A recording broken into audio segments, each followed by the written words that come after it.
Beyond the Wrench with Goninen from Find a Wrench.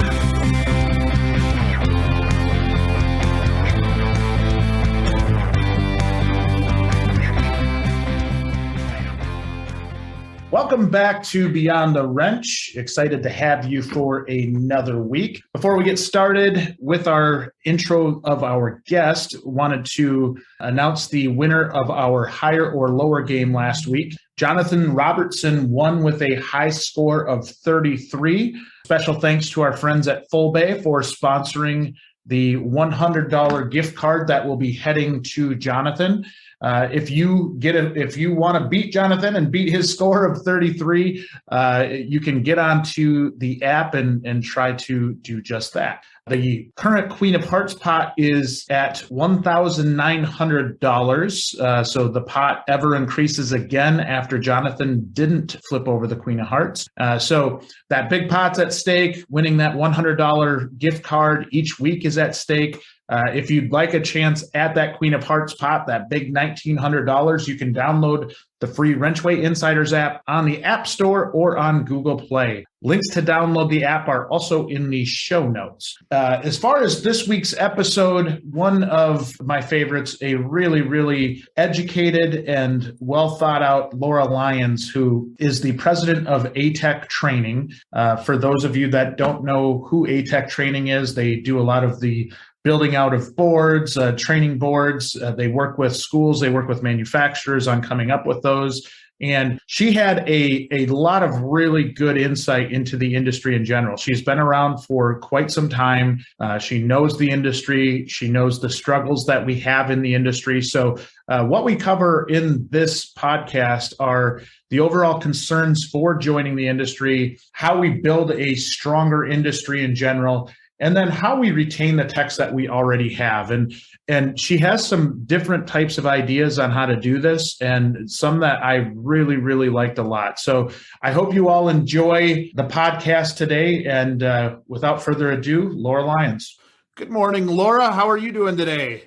Doing fine, Jay. How are you? I am excellent. I'm really, really good. Get to enjoy July in Wisconsin, which is one of our 2 months of summer. So I'm enjoying it. How's everything down in your neck of the woods? I think it's good. And I have been to Wisconsin in July, and that's my favorite time to go to Wisconsin. I would not want the cold weather, so you guys can have it the rest.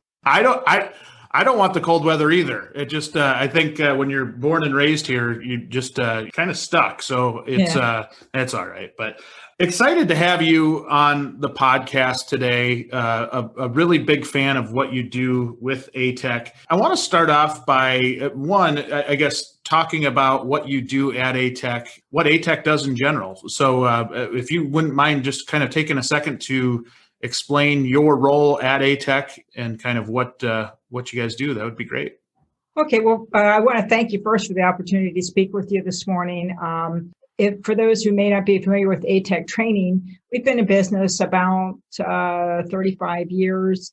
And what we do is we manufacture automotive and diesel technology trainers. And what that really means is we're focusing on specific systems, say in a vehicle, and providing that for the student to learn how that system works, and introducing some faulting so they can practice their troubleshooting skills. We kind of have the whole range where we start out on building the foundational skills and kind of the electrical, because so much is electrical content these days. So we kind of start out to ensure that they have those built, but we also go all the way up to engines and car clips. And the whole purpose of the trainer really isn't to replace the vehicle. It's really to shorten that amount of time from where the student is first coming into learning about vehicles, and then where they can actually get on a vehicle. As we know, when we open the hood, you kind of can't get to anything anymore. So hopefully it's just more efficient, and they get to practice that before they actually get on a vehicle and try to have to find everything. Who's your typical demographic? Who's buying the trainers? Sure. So we will sell to high schools and community colleges. but we also provide trainers to the OEMs, kind of like your GM, your Ford, your Toyota, all of those folks, as well as some of the agriculture like Caterpillar and John Deere. And then we also sell to the military. And because really they all have fleets, they all have vehicles that they need to understand how to work on. And then it's not just domestic. We also sell international because those markets exist overseas as well. That is really cool. I've seen some of your stuff and it is outstanding. It's really, really cool. Now, what about your role within ATech Training? Is it you're the president of ATech Training? So, what is it that goes into your day to day?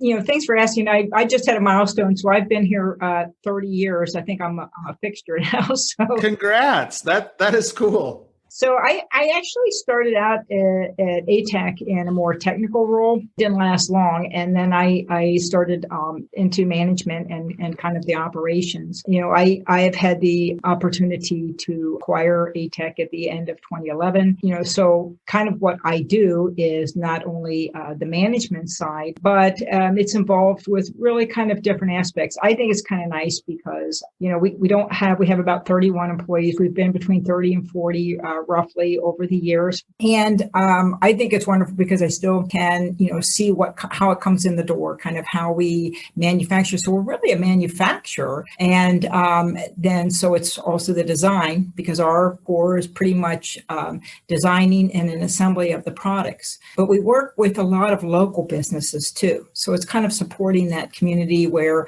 they might build the legs or somebody might build the cabinets. So that's kind of nice to work, in your area. And then so we build them, but we also have quality control built in. So everybody builds it. If you've ever had a trainer and you do look in it, the person who built it signed their name and the person that checked it out signed their name. So we kind of have had that, from the onset, but it's kind of being involved with those aspects. But hopefully, the goal of my job is really to have your people that are your employees that are working here. They're the experts. So I'm just trying to help them do their job. That's the way I look at it.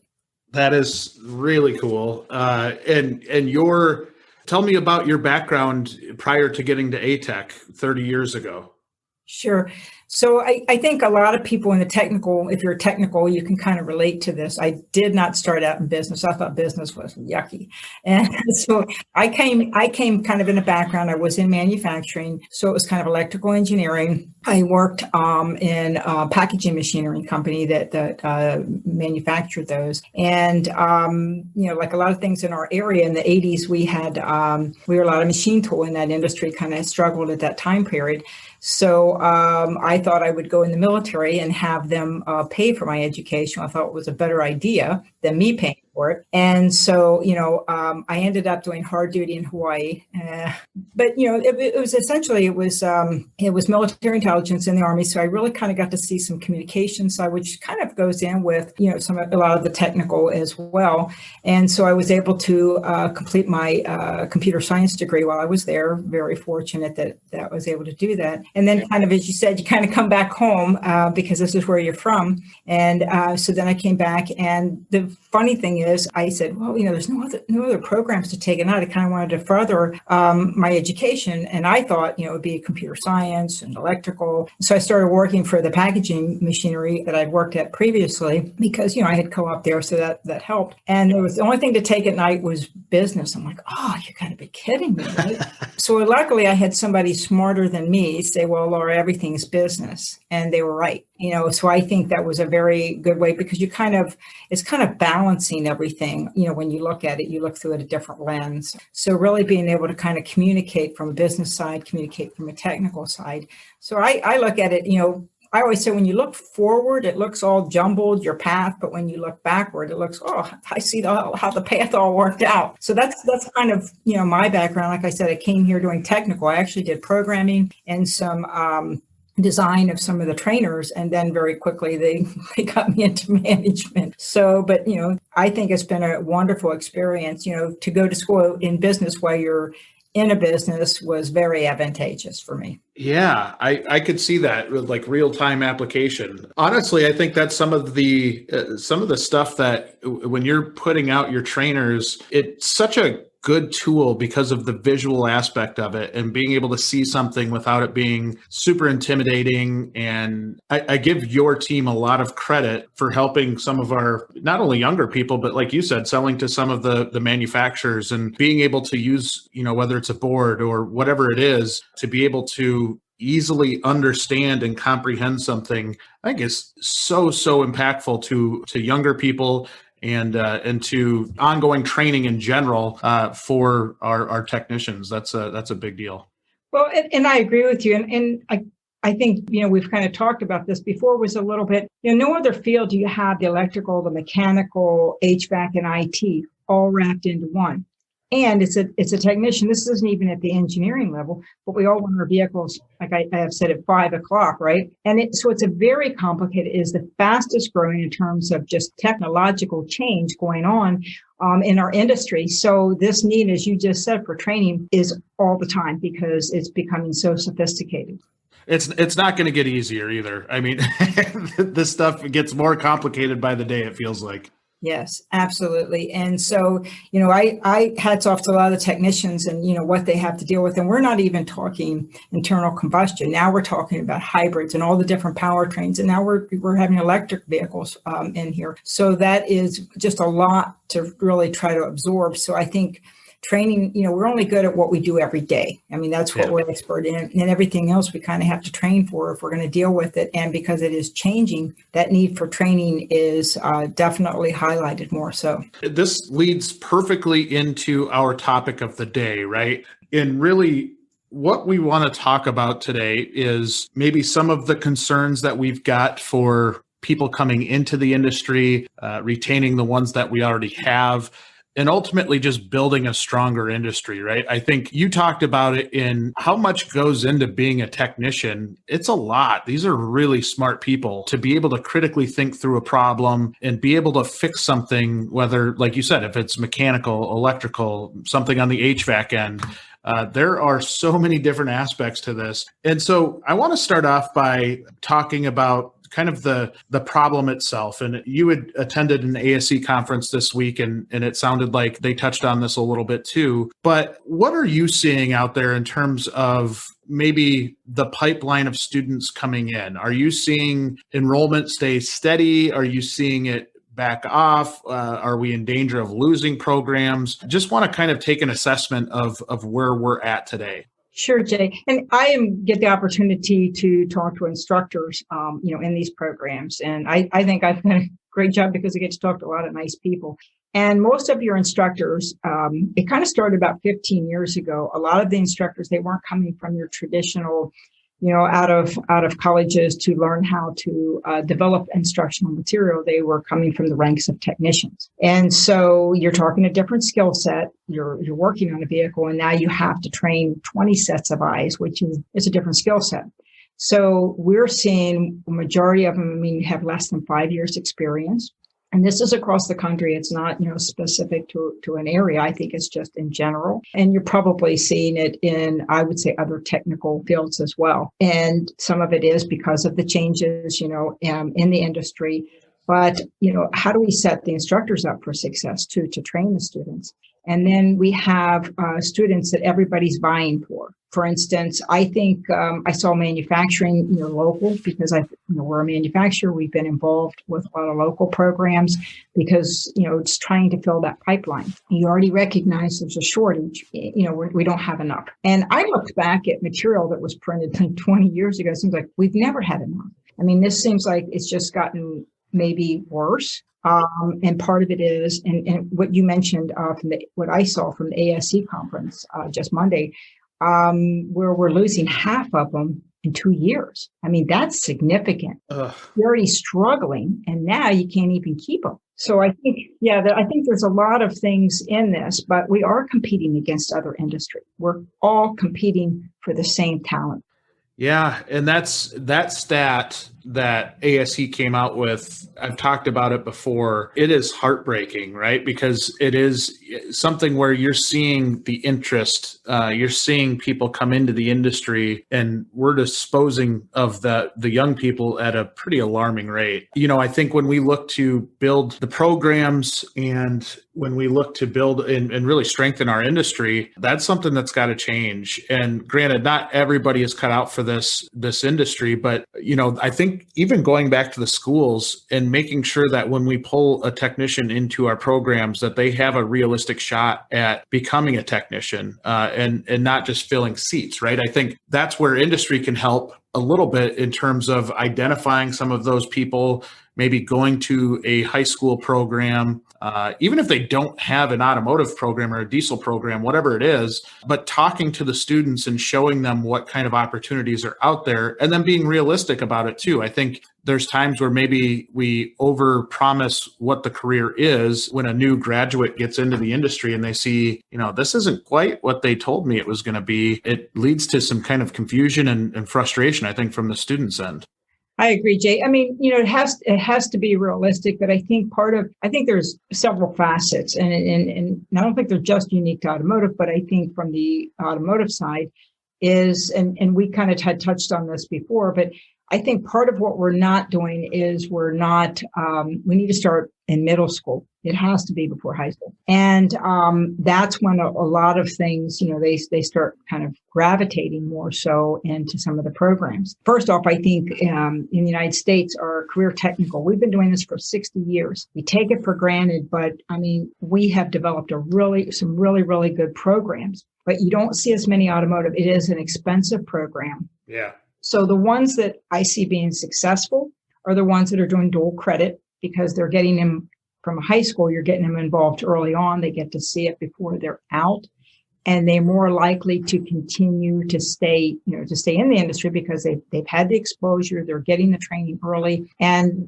they're getting that first year kind of paid for, which I think is fantastic. I mean, I wish we would have, at least myself, would have had some of those opportunities when we were younger. Yeah. I think there's that way. And I think the other thing may be, we're not looking at this. It's not like, well, what do you want to grow up to be? It isn't you grow up to be this, you grow up to be. I think we need to shift that like a 90 degree and say, well, what skills do I need to do the things that I enjoy? Because that's how you keep them engaged. And so some of that may be, an engineer is a better engineer if they know how to apply it. So who says that they can't be involved? Say they want to go on to be an automotive, from an engineering perspective, well, they can still work in the industry, get an idea for it. That's going to make for a better engineer. It's better exposure to different facets of the industry. So I think there are all of those things that are going to help us fulfill this, because it isn't, we see some of them, they grow from the ranks of technicians. Sometimes they're a service writer. Sometimes, they might even go into managing or being a general manager of a dealership. There's so many different paths within the field. We have to talk about all the paths, not just it's just this is just the solution. There are all those facets, and that they know, a lot of students like to know that there is a career path. In other words, there are other options. We're not telling them these are all the options. We're just saying this. You have to give them everything, because, well, I don't know about you, but I didn't know, 20, I still don't want to be when I grow up, right? 20s and 30s, and how you think about things and how that changes over time. But no matter what they're going to do, they're going to have to get the skill set, get skills, no matter what career you're in. And you're going to have to continue it because it is changing. So I think if we teach them that way, how do you look for what skills you need and then to grow to that will give them more options and keep them more engaged in the industry. Well, I think you hit on something really key there too, is that if you get that core technical foundation, that can lead in a lot of different directions. And I don't know if we tell that story well enough to young people, do we? No, and I would agree with that. I think they're more capable, of what people realize. I mean, at even a young age, like I even tell the story, and I'm gonna pick on them because it's, it was Wyoming. They don't have a lot of people. They don't have a lot of, money for always education, because there's, not a lot of people in the state. But I always remember the instructor, he had brought an electrical trainer, and they really took advantage of it. They even used it in their 4th grade science class to teach electricity, because I think we can push some of that further down. that's some of the things, and I credit, one of our founders, Fred Hines, and, that structure skill development. We're teaching a little bit, and then you're going to build on that. And because we can't just absorb it all at once, it's just not the way it works. So you give them a little bit and you add a little more, and then you add a little more. And so all those different ways to apply it. And you and I kind of had the John Dewey lost out, right? I had some education people, tell me, and I really appreciate it, because I didn't understand that having some of that, hands-on, and that's the skill development. We remember more with what we do, and using more senses. We know that, so we can do that. They can be involved in that. They can build circuits. It can be safe, and they can learn about it early on. And then it's not so much to try to absorb later, or I can't do this. Yeah, you can. You've already done it. I think it needs to be more involved and more ingrained at a younger age. I agree. And I always point to electricity, right? And when it came to diagnostics and even basic electricity, I think working in a shop setting, it's really easy to hear the other techs talk about, that's diagnostics. That's not my wheelhouse. I'm not going to touch it. And it becomes this big, scary thing to a young person. And if you can break that down into elements where it's not as intimidating and they get it conceptually, I think there's times where the waters get muddied, right? Because we try to overcomplicate electricity and being able to break it down into visuals. And if you can do that at an early age, or you're hearing all of the, this is really hard. I think that's really, really impactful.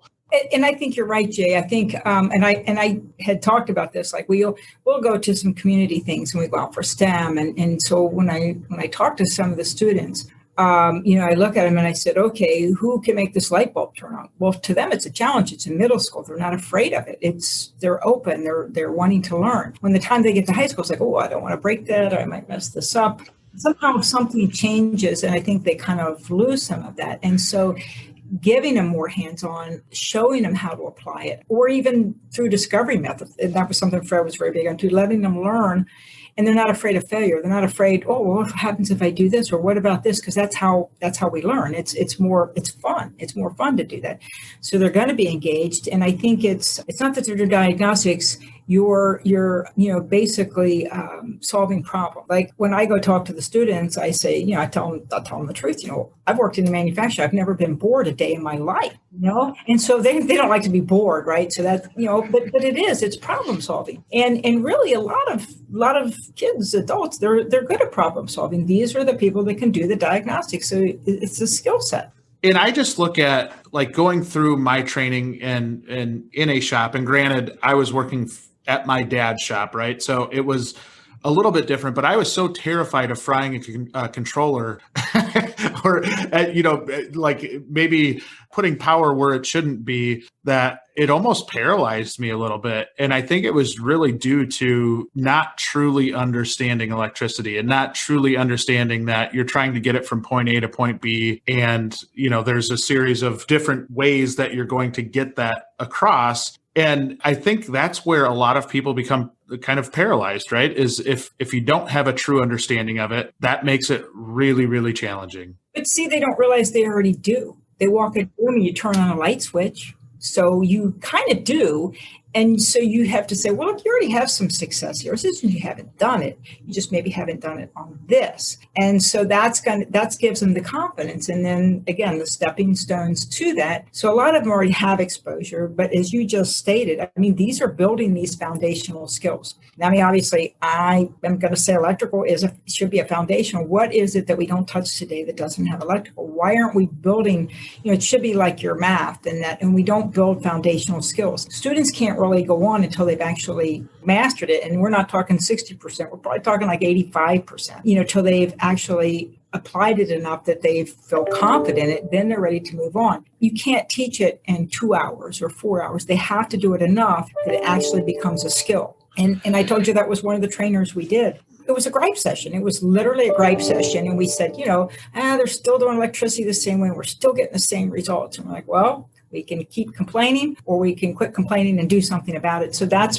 why we developed the one trainer. We didn't intend for that to be automotive. It was really to impact it, to address this foundational because we felt it was so important. One thing you touched on earlier, and I think this all kind of comes together kind of full circle, is I want to talk about the importance of a teacher as it comes to getting more people into the industry and getting them comfortable prior to getting into the workforce. Can you talk a little bit about that? How important is it that a teacher knows the fundamentals and knows that they're going to need to actually teach these kids this, right? It's something that they might have a basis of, but not a true understanding. Like, how important is that teacher's role in the development of a young person coming up?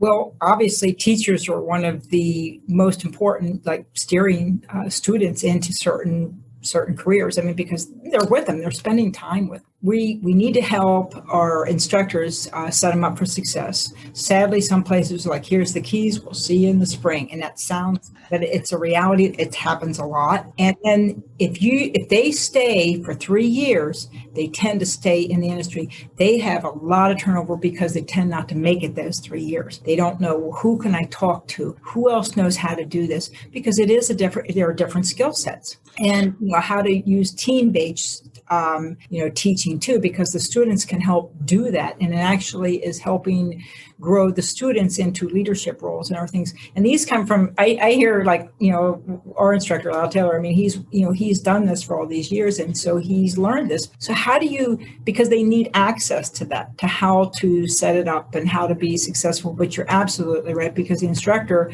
is what makes the difference, providing those opportunities for these students. Well, and I do feel like there are some differences, and it's just like any profession, right? There's some that are better than others, but when you get a really good instructor, it is so cool to see that, all of their alumni, the people that went through their program, have their phone number, have their email address. And if they're struggling on something at work, they're giving them a call. They're, trying to talk through problems with them, and they've got a relationship with them beyond just getting them through graduation, right? And I think that is so important for any tech school instructors that are listening to this out there, is that the value of that relationship after they graduate is so important to building a good program, because then you're getting buy-in so that when future students come into that shop, they know, the instructor, and there's already somewhat of a relationship, or almost like a family that you create. Being able to communicate through that, I think is super, super impactful. I've seen some of these tech instructors that they've got all kinds of students reaching out to them on a weekly basis. And I just think that's the coolest thing in the world. Well, you're right, because those are some of their first mentors and coaches. And that's really, the role of instructor. That's really kind of what they're doing, and to help them be successful, not just, as you said, as they're going to school, but also as they go into life and dealing with some of those other aspects. And that is a sense of community, as they're going through that. But, how do we help the instructors to do that? And then also reaching out to those students and having them come back. Like, I remember an event, because again, it's kind of manufacturing. So I've been involved with some manufacturing. Some of it was at, STEM and girls, but it's easier for future students to see a young person. They're not going to listen to me. I'm not cool. And so you want to utilize these students, as you talk about, telling the reality of what's out there. They can see themselves closer to that younger person. So we did something where we had them from all different ages. And I thought it was a really great idea, because they could see first, they can see themselves closer to that young person, being in that role. And then also kind of, okay, there's a pathway. I can kind of go this way, and I can kind of go on to this. And they could see, I can have this whole career in this. These people are in it. They're current. They're telling me what's going on, and ask questions and be involved. And again, to build those communities. Say we do our job as an industry from, you said, all the way back to fourth grade, and coming up through and kind of giving them the basics, right? And being able to truly understand that. And they're going off to a tech program possibly. And one of the things that I'd like to take a little bit of a deeper dive into is, how do we set them up for more success once they're out of that program, right? How do we turn this from, I think ASE stat is like 41 or 42% of people leave within the first 2 years. How do we set them up for more success once they get in there? And I know that's kind of a broad question, but I think it's one worth diving into, just based on the fact that that's something that we have to improve as an industry, right? Are there things that we can do to improve the experience of a young person entering our industry?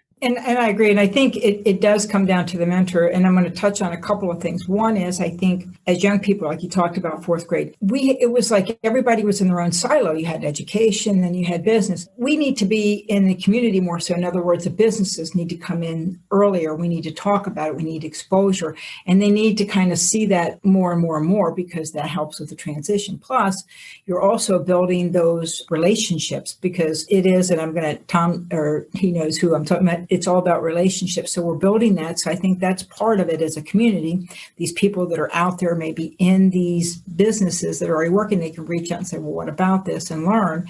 Then the other thing is mentors. One of the things we did, and we were looking at, because obviously there weren't enough women in this, was, in technical fields. And I understand that, being a lot of times the only woman in that. And so trying to develop those support systems. So we felt that was one of the pillars that was really, really important, was setting up that mentor. In other words, don't just, and this is even larger companies, how do you onboard people?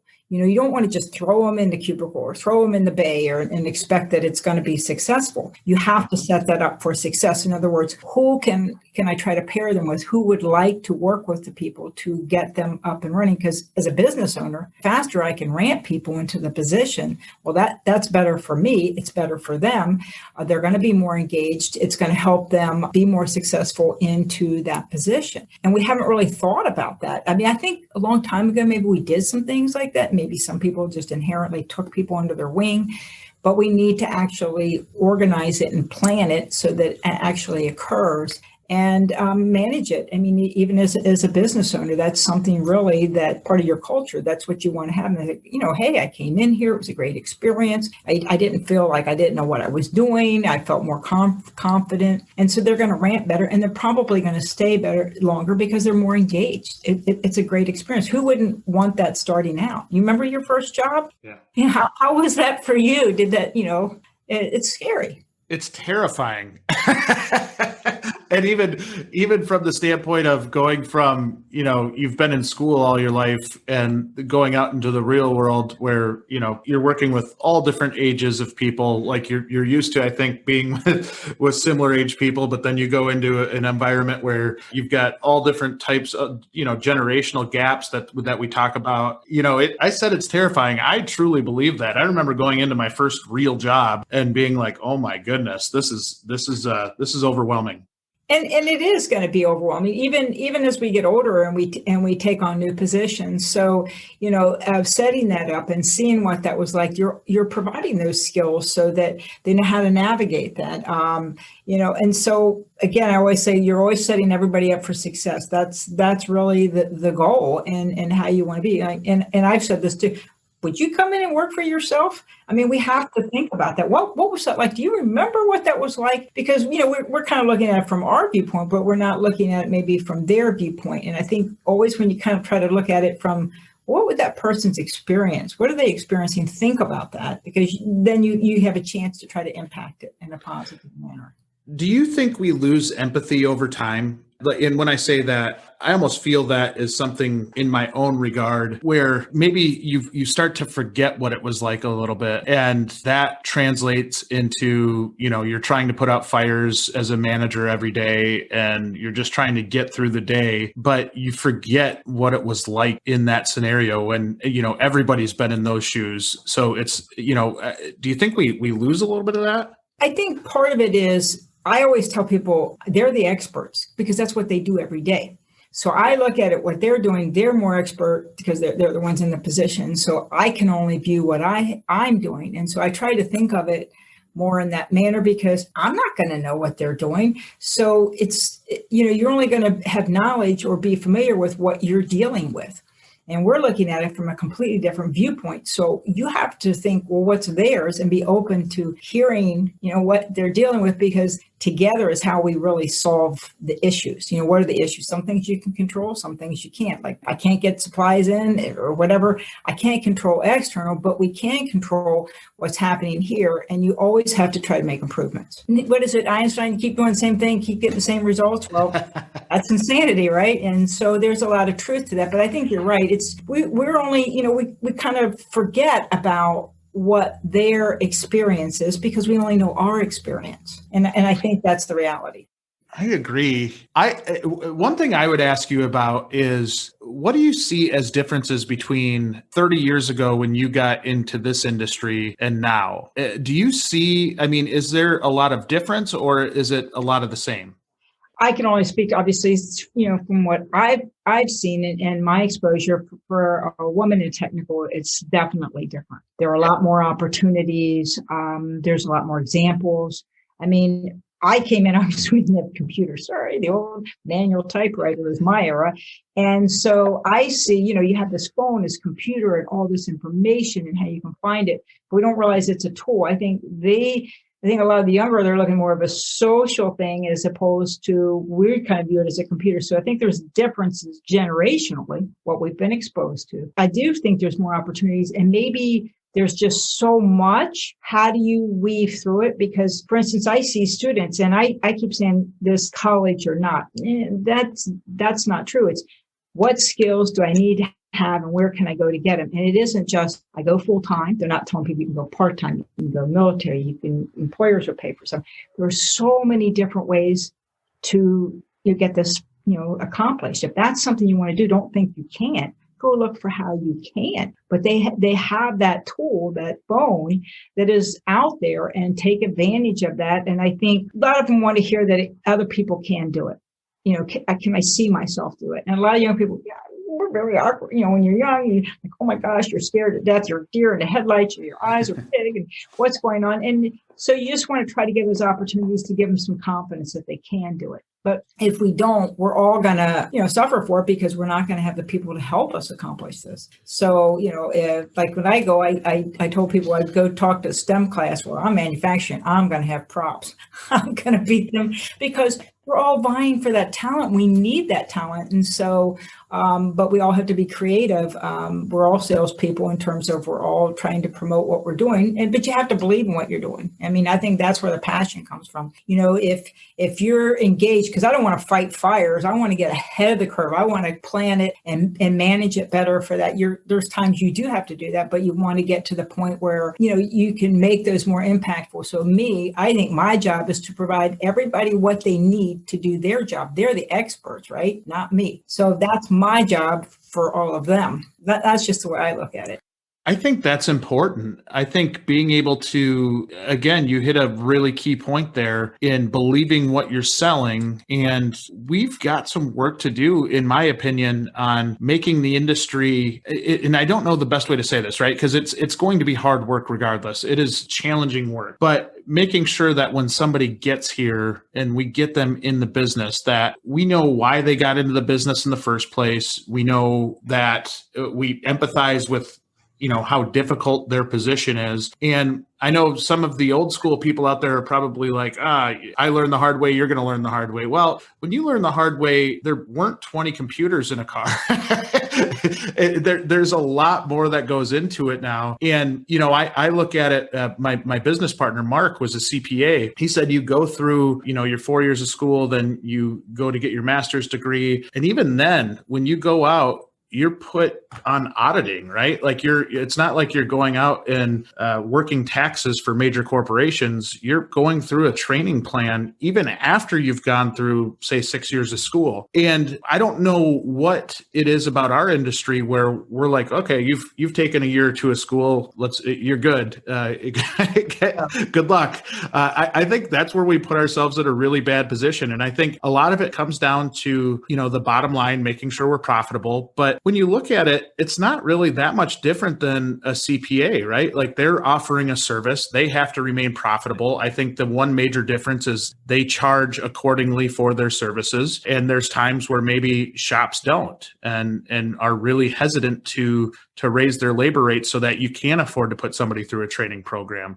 I think expectations of a young tech coming into a shop at times are really unrealistic in how fast they're going to be able to get up and produce hours and become a good diagnostic tech. I think that's where I think there's just maybe a lack of understanding from both sides of how this works. And when should a technician become truly profitable for you if they're trained the right way? And I think you're right, Jay. It really is. It's every profession. The education is to provide the foundational skills just to try to prepare them to go into the job. And the other thing is, I think that we have been looking at employees. It's 2 to 5 year window. If you can keep them 2 to 5 years, to be honest. When I say that, I mean, they might gravitate to another career, but they may come back. So you really want to have it that they can come in, they can come out, because that's really how quickly can we get them up and running? Because you're right, it is a business, and how it's changing, and we have to change faster. We're not changing fast enough because the technology is changing so fast. Those other modes, like you said, some of the old people, that's how I learned. Well, that wasn't fun when you went through it, and it certainly is fun today. It's even more exasperating. So because of that, we have to do it differently. We have to think of what's the end goal. Well, if the end goal is to get these people to come in to help us, then we have to do it different. That way is old school thinking, and I'm old school, so I can say it's old school thinking, because that's not really the reality. You want to provide basically a place that's engaging. People want to do the work. They want to come there. They want to challenge us.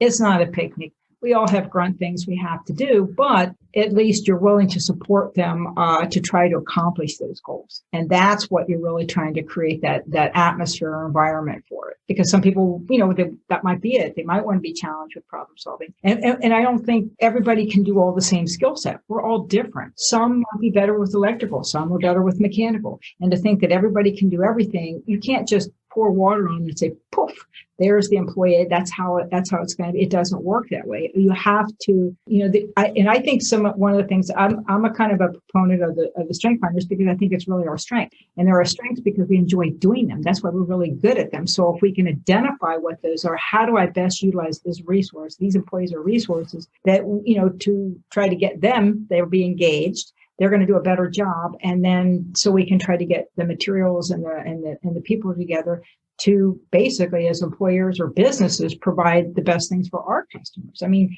if you can get that, if you get a good setup, and nobody's there, I'm not there yet. I mean, that's for sure, but we have to continue to look for ways to improve because things are changing, and we have to try to see where those are and continue to develop it. If you can get your people wanting to do that and they're engaged with it, they'll drive it. You'll just hopefully have to provide the resources for them. Yeah. And I talk a lot about how important confidence is for a young technician. And you nailed that on the head. Is not everybody's the same. I think as an industry, something I think we can improve is not putting all technicians in the same bucket. I think we're guilty of that a lot, where we think that they're the same demographic. We think that they all have the same interests. We think a lot of things that aren't true. And when you sit down and talk with techs, you start to learn the different personalities. One might be a gamer. I had one of the best techs that I had. One, he was very difficult.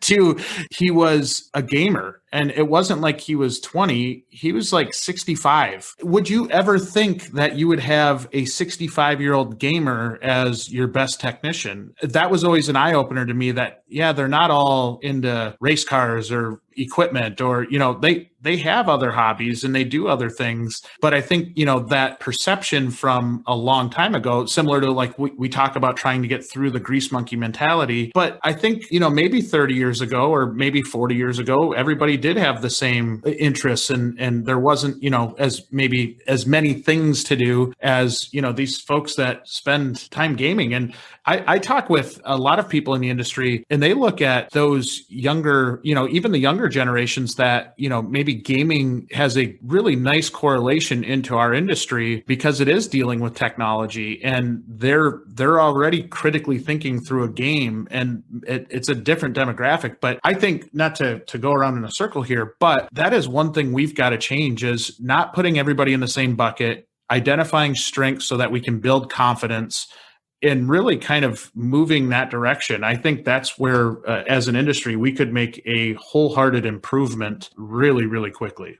And I agree, Jay. I think, part of it is we can't use the same, structure that we used before, because it is different. I mean, fields changed. When it was primarily mechanical, okay, they mainly had mechanical skills, but it isn't. I mean, 70% of the content is electrical electronics, and that is not going away. 90 to 100 computers, that's not going away. So we have to look for those other skill sets, because it's not to say we don't need mechanical, because we do, but now we need all of it, and so we need that talent in all those areas because it's going to take that to repair these and keep them on the road.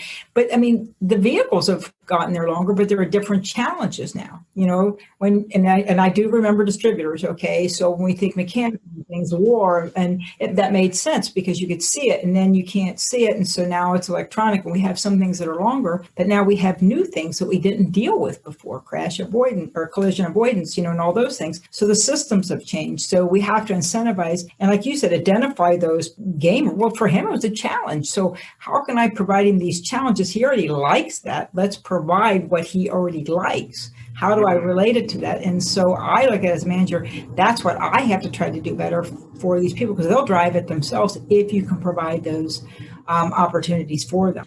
Yeah, this is great stuff. I feel like we could go all day on this. It's really, really good. And I think it's really necessary, right? And as we look at getting more people into the industry, keeping the ones that we've got, I think foundationally identifying strengths and being able to cater to those strengths is going to be a big deal moving forward. I agree. And I think that's how you keep people engaged, quite frankly, because they already have an interest in it. And it's not to say that all the jobs will be areas they like, but if they know that you're going to provide as much of that as you can, they're going to work through the other things, but you're going to be able to, I think, retain them longer. And then there are some that might want to grow. I mean, we all get older, our bodies don't work as well, but that doesn't mean that we have to lose them. I mean, it can be, because that's where a lot of times where the instructors come from. It could be other areas, because this is what when I go out and talk to young people, I say, this is what I'm hiring you for. It's not this, it's this, because that's what has to happen first. And anything they're doing, it's what they're thinking about and how they're problem solving and how they're going to handle that situation. I think that's in everything they're doing. It's really to think about things. I think of the 70s because I was around then, in the 80s, and people, they were thought, we're not paid to think, you're paid just to do. But that's been outmoded a long time ago. If you're not bringing them here for what's going on between the ears, then that's what you really want. You want them thinking, you want them questioning, why are we doing this? What's this? Because that's how you improve things and make them better. And I think that's what we have to strive for, just in general. This is really good stuff. I think the last time we spoke, I was kind of the same way, but feel very motivated by you. I think I love what you do at ATech Training and what you're doing for the industry. And I truly appreciate you being on the podcast today. This was a lot of fun. I hope you had fun. I did. And hopefully we can do it again sometime. Thanks, Jay. I appreciate the opportunity. And Laura, just real quick, how can people get in touch with you or ATech Training? Well, obviously we're www, as they say, ATech Training. I'm not just www, but they can reach it through the website, of course, and then via email, of course. On that a link. There's obviously the telephone number. If I can help or with anything, we try to help each other. We're even trying to get the Girl Scouts involved. So I'm hoping they should have I think they have a patch for it now. So just so you know, there's a lot of people doing a lot of those things out there. So I think it's as a collaboration we can all help solve these issues. I love that. We'll have to get you back on sometime to talk about your experience kind of as a woman going through the industry. I think there's a lot of value in that for some of the young females out there right now as well. So yeah, this is great stuff. I really appreciate it. Hope everybody enjoyed this and have a good day. Thank you.